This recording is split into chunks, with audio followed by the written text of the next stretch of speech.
ఆనంద సద్గురు సాయినాథ్ మహారాజ్కి జై. శ్రీ సాయి చరిత్ర 476వ పేజీలోని 102వ ఓవి నుంచి ఈరోజు చదువుతున్నాము. 33వ అధ్యాయం. టాంగా ఊరిలోకి ప్రవేశించగానే నానా యొక్క కార్యాలయం కనిపించడంతో గుర్రాలు ఆగాయి. రామ్గిర్ మనసులో సంతోషించాడు. అతడు మూత్ర విసర్జనకు పక్కగా వెళ్ళి కూర్చొని వచ్చేసరికి ఆశ్చర్యం. అక్కడ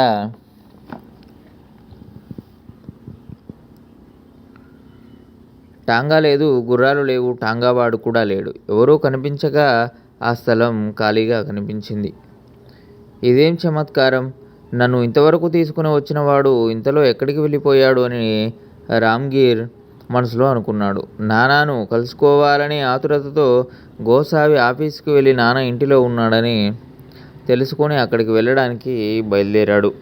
దారిలో నానా ఇంటి అడ్రస్ను అడిగి తెలుసుకొని అక్కడికి వెళ్ళాడు.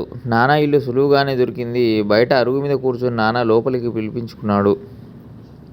వారు పరస్పరం కలుసుకున్నారు. రామ్గిర్ విభూతిని ఆరతిని బయటకు తీసి నానా ఎదుట ఉంచి వృత్తాంతాన్నంతా మనవి చేశాడు. విశేషం ఏమిటంటే విభూతి వచ్చినప్పుడు ఆ సమయాన నానా కుమార్తె ప్రసవ వేదన పడుతూ ఉంది.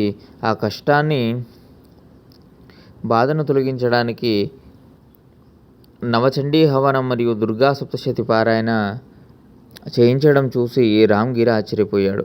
ఆకలితో ఉన్నవానికి అకస్మాత్తుగా పక్వాన్నాలతో నిండిన పల్లె ముందుకు వచ్చినట్లు, దాహంతో ఉన్న చకోర పక్షి నోటికి అమృతం అందినట్లు నానాకు అనిపించింది.